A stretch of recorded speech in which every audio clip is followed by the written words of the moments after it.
Yeah, take it away. Okay, so good morning, fellow hip hop heads, and thank you for taking your time out of your busy schedule to chop it up with us. Women have played a significant role in the development of hip hop in music and culture. From pioneers like Roxanne Shante and MC Lyte to modern day icons like Cardi B and Megan Thee Stallion, female hip hop artists have made their mark on the industry and inspired generations of fans and musicians. Again, as stated, my name is Tamela Chambers, and I'm the branch manager of the Beverly branch of the Chicago Public Library, one of 81 locations in our great system and repping the Go.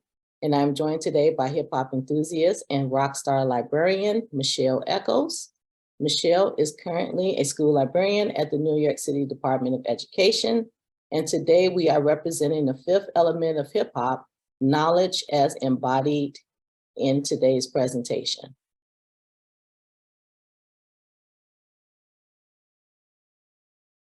Women's history has always been subjected to revision at best and blatant erasure at worst. Although hip hop is a global and cultural phenomenon, it has always reflected the social landscape of society, patriarchal ideals included. During our brief time together, we will highlight some of the women who often go unsung, but have been impactful to the formation of the music and culture from the 70s to the golden era of the mid-90s.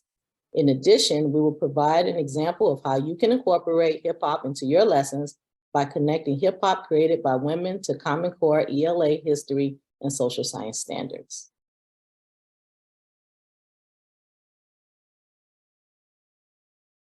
Journey with me, if you will, back 50 years ago.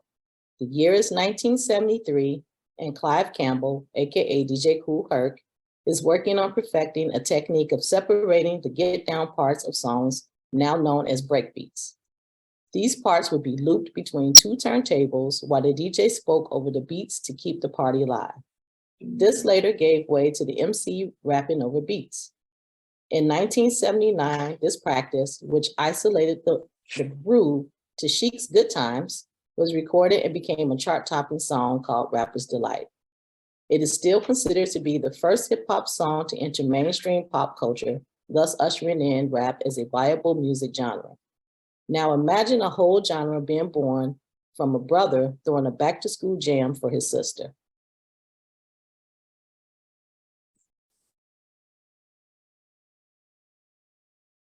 The back-to-school jam, considered to be the origins of hip hop as we know it, was held for Herc's sister. A few years later, in 1976, Sharon Green, considered by some to be the first B-girl, becomes one of the first female MCs from the Bronx. An original member of the Funky Four, she briefly left the group, but returned in 1980 as the Plus One in the Funky Four Plus One. They were one of the first hip-hop acts to appear on Saturday Night Live. Simultaneously, in riding the success of their first chart-topping rap record, Sugar Hill Records introduced American music fans to Sequence, a trio of female MCs, Gwen, aka Blondie,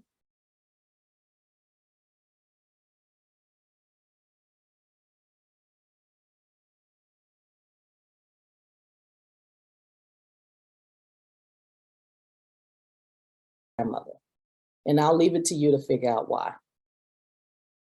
Legend has it that Sequence went to see Sugar Hill Gang at a roller rink concert with the hopes of demonstrating their talent.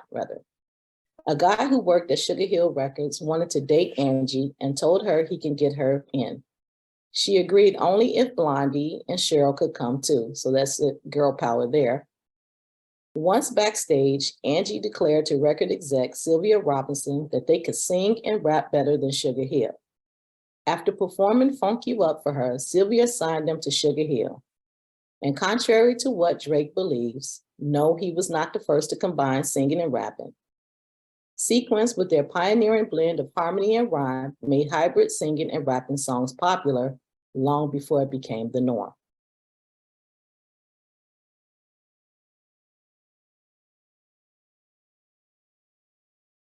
Please note that this is not an exhaustive list of women pioneers, but rather a shout out to some notables.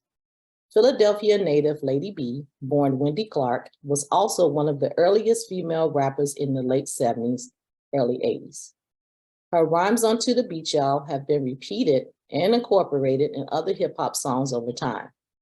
Though her rap career was short-lived, Lady B went on to become a radio personality and recently had a street in Philly named after her.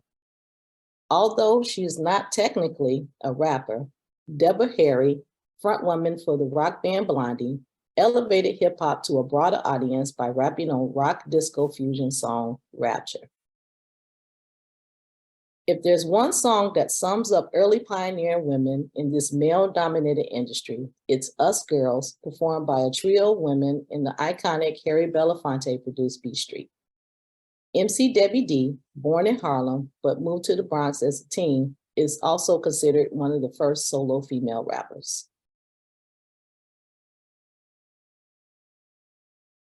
As rap gained commercial and critical success, a 14-year-old girl's diss record, Roxanne's Revenge, would establish a foundation for other female rappers to build upon. Roxanne's Revenge was written in response to UTFO's Roxanne, Roxanne, a song about a girl everyone wanted but no one could get.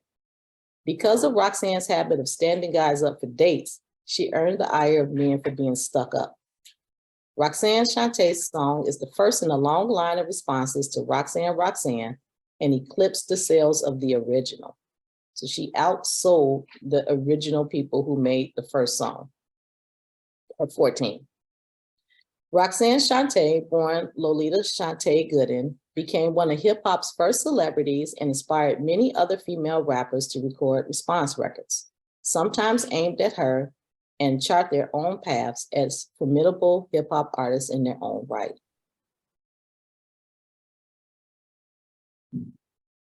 Capitalizing on the diss response record trend in rap, Salt and Pepper recorded The Showstopper in response to the Get Fresh crew's The Show. Cheryl James, AKA Salt, and Sandy Denton, AKA Pepper, along with DJ Roper, AKA Spinderella, who's also actually the second Spinderella, created the first platinum album by women rappers. Hot, Cool, and Vicious generated one of the most popular hip hop songs ever recorded. The song Push It was nominated for a Grammy and helped solidify rap as a viable and profitable genre. Salt and Pepper would later go on to record and release several chart-topping and groundbreaking songs such as Let's Talk About Sex, Expression, None of Your Business, that generated much-needed conversations about sex and sexuality and empowered women worldwide. The later end of the 80s ushered in two female rappers that would shatter the confines of the burgeoning hip-hop industry and expand beyond records to include voiceover and acting work respectively. MC Lyte, born Lana War, debuted in 1986 with two songs that scolded wayward boyfriend Sam for misusing women. So I'd like to take a moment and say, Sam, if you are actually a real dude, thank you for doing whatever it was you did.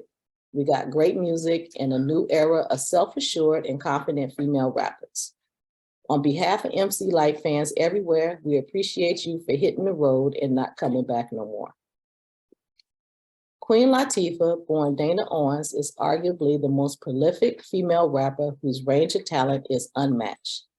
And she did it all dressed as African royalty and promoting positivity throughout her decades-long career.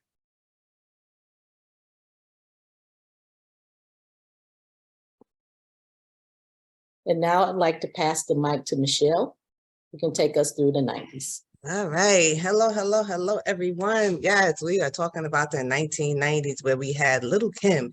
There are a lot of other women too that came out, but we're going to talk about Little Kim and her iconic fashion wear. Kim was part of Junior Mafia. And in the essence of time, because we had a little snafu getting started, I'm going to go through my slides just a little bit faster. So I'm not going to read all of Little Kim's background, but I'm pretty sure everybody's familiar with Little Kim and all her great songs that she came out with. But most notably, I like her fashion. Her fashion, she was styled by Misa Hilton. And Misa actually came up with a lot of Kim's iconic wears that are still today. Kim paved the way for women to wanting to start to, I guess, show their bodies in hip hop and show them well. Next up for the 1990s, we have coming in, we have the Brat.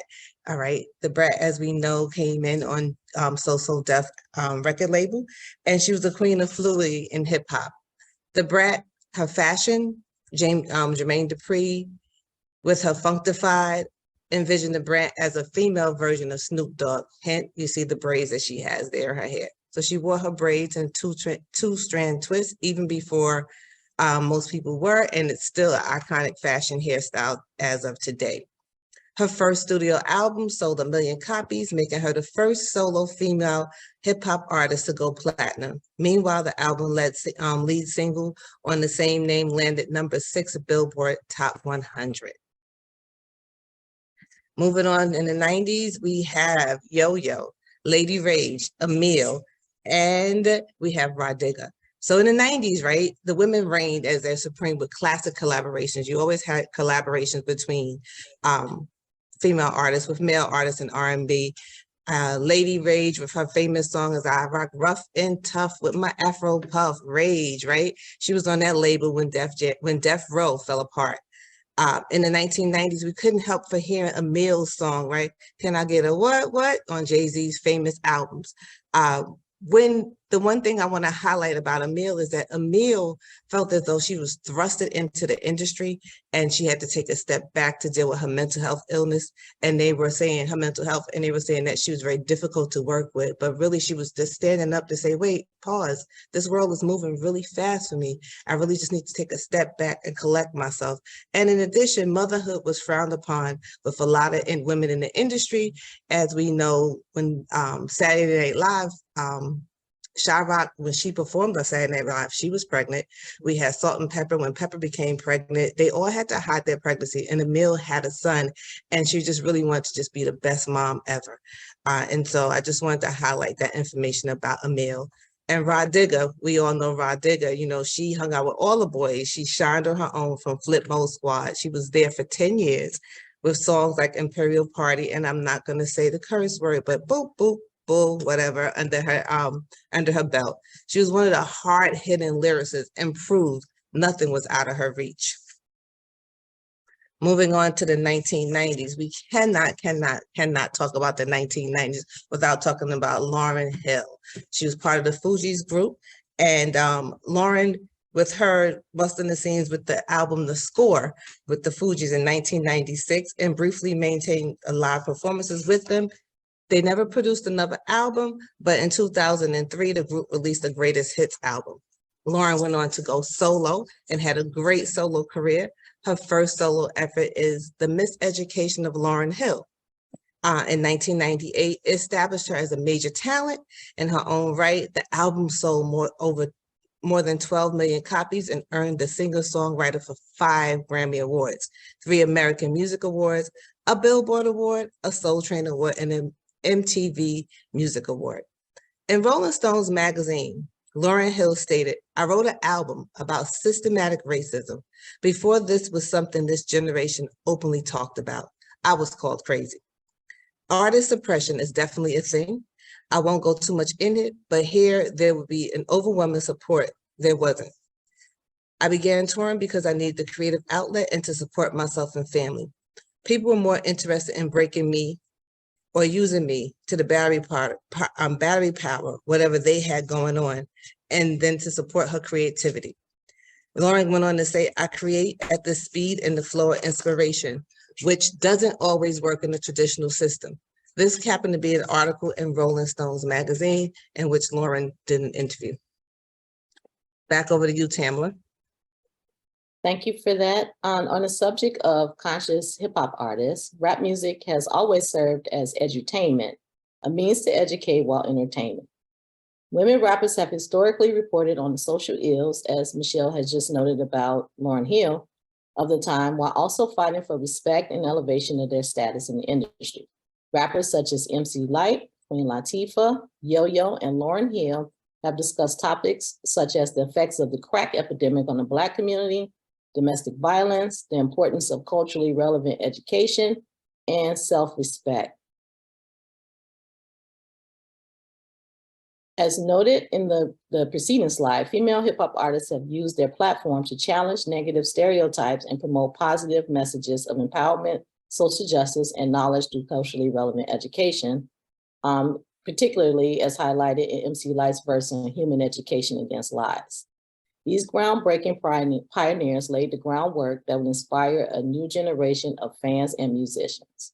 For example, the rapper No Name, shout out to Chicago, has a book club, an online and real life community dedicated to uplifting POC voices. And she does this by highlighting 2 books each month written by authors of color. In addition to building community with folks across the country, they also send their monthly book picks to incarcerated comrades through their prison program. Mike, back over to you, Michele. Unmute myself, yes.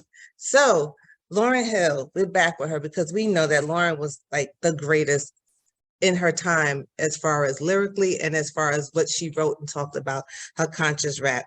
So we're going to explore one of the best hip hop albums. Here we have a quote that Lauryn said, let me move my little thing over so I can see it 100%. Oops. She said, "I sacrificed the quality of my life to help people experience something that had been unreachable before then." Lauryn Hill. That's a really profound quote. And I just had to highlight that quote because oftentimes people see the artists, we see them on screen, we see them out at concerts, but we really don't know what actually goes behind the scenes in the artist's life. So her first solo effort, The Miseducation of Lauryn Hill, as I said earlier, how many that she sold, 12 million. But the one thing about this album is that this album you can use for teachable moments and explore all the consciousness in the album, the videos, and everything that she produced from it. So I have a lesson plan. We would be remiss as a school librarian without having a lesson plan for you, right? So you take a look, this lesson plan was created using the lyrics of Doo-Wop, That Thing. And that song, it analyzes social issues and current events, but really in that song, there's a lyric where she says, the second verse is dedicated to men, right? And she dedicates to men because who were more concerned with his rims and his Timbs than his woman. Talking about a man that felt that he was more concerned about his materialistic things than thinking about what the relationship entailed. And so at more than 20 years after the release of this, we can look at this and see the parallels that happening in today's music videos and that's happening in today's society with our young people. In regards to the X Factor song, which has been sampled and interlubed on major hits by Drake and Cardi B and beyond, that album's impact has a multi-generation of musicians is unmistakable. So in teaching this, you teach the background of why Lauryn Hill wrote this particular album the way she did, and you can pull out the social issues and current events. But then we have these guiding questions, right? When you do all of this, think about, you can ask your students, what conclusions can be drawn from the lyrics? How did they reflect the social landscape of 1998? And, oops, sorry, I moved this, go back one. And then you have them go and support their answers using a secondary source, which means like today, a secondary source, many students immediately will go to, of course, Google and do an internet search. And some may even go ask the chatbot, but we want to guide them with what they're doing in this type of assignment with this lesson plan.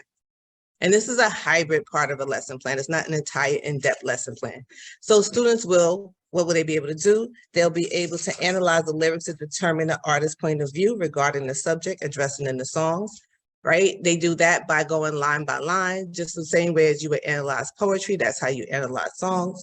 Then you have interpret song lyrics based on contextual clues and research information. Have your students research and gather facts about their songs, find the common themes, the issues, the point of view. And then at the end, a project could be that they can create a visual representation of the song and present their own interpretation of the artistic work.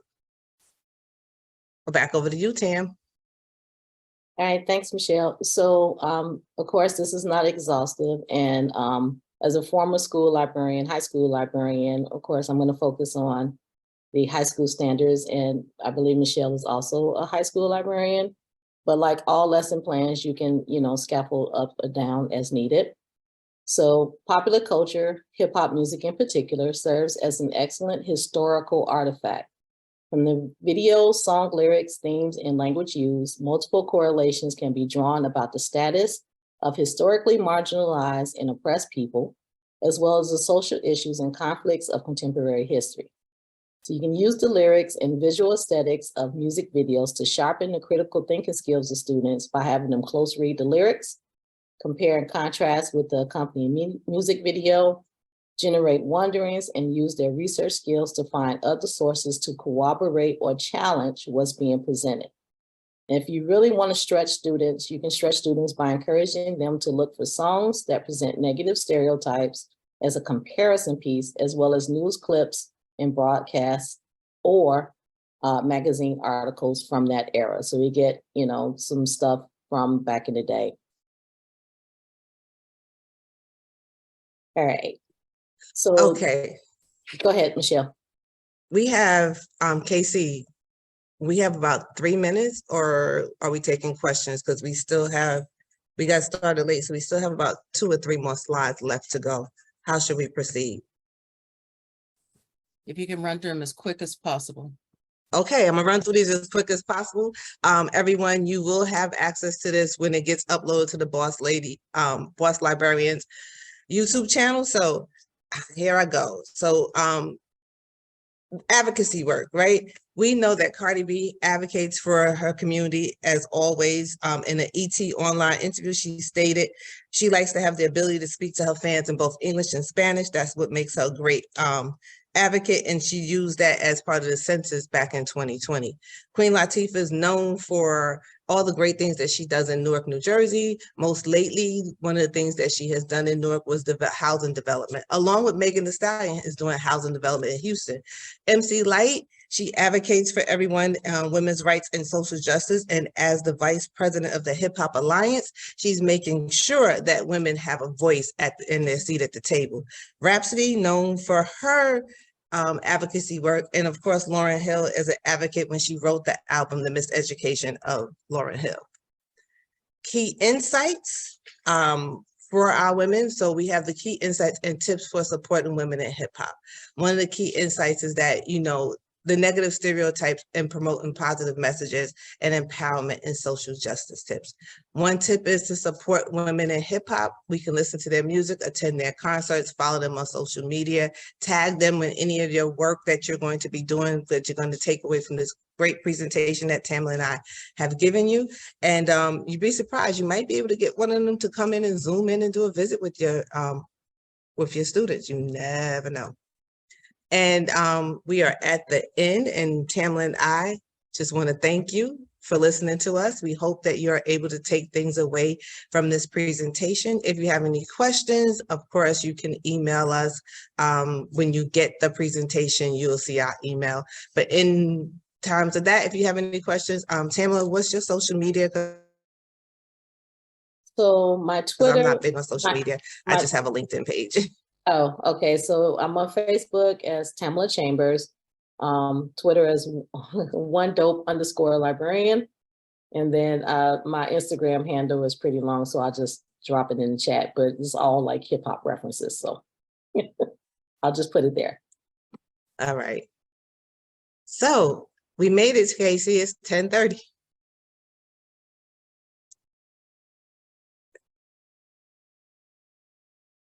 You're on mute. You're on mute, girl. I learned a lot. Thank you for giving bringing a lot of attention to the women in hip hop, because there's some things in here I didn't know anything about. And it was very interesting because we always hear about DJ Kool Herc, not necessarily what happened to those early pioneers that were women. So thank you. And I want everybody to go in the chat and give Michele and Tamela some love. This was an excellent presentation. Excellent, excellent, excellent.